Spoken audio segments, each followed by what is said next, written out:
شہر حیدرآباد میں سماجی دشمن عناصر سرگرم۔ شہر میں آج کل قتل کے واقعات دن دہاڑے ہو رہے ہیں۔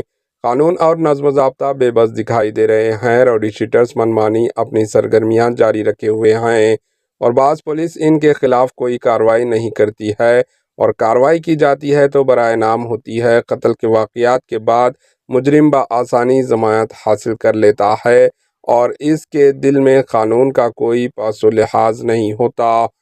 شہر حیدرآباد جو ماضی میں اپنے کلچر کی وجہ سے ساری دنیا میں شہرت رکھتا ہے، آج قتل، ڈکیتی، چوری، گانجا، نشیلی ادویات، حقہ، پبس اور راؤڈی شیٹرز کی سرگرمیوں سے شدید متاثر ہے۔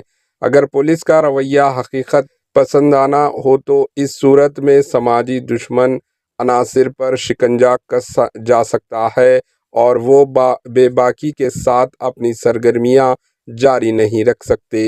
دوسری اہم بات یہ ہے کہ بعض پولیس راؤڈی شیٹرز کے بجائے عام شہری کو قانون کے نام پر ہراساں و پریشان کرتی ہے اور ان کے خلاف نازیبا الفاظ کا استعمال کیا جاتا ہے۔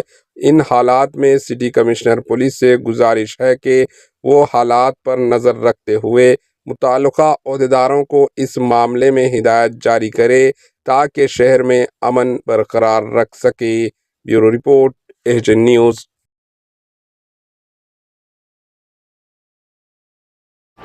ایچین نیوز کو لائک کریں، شیئر کریں اور سبسکرائب کرنا نہ بھولیں۔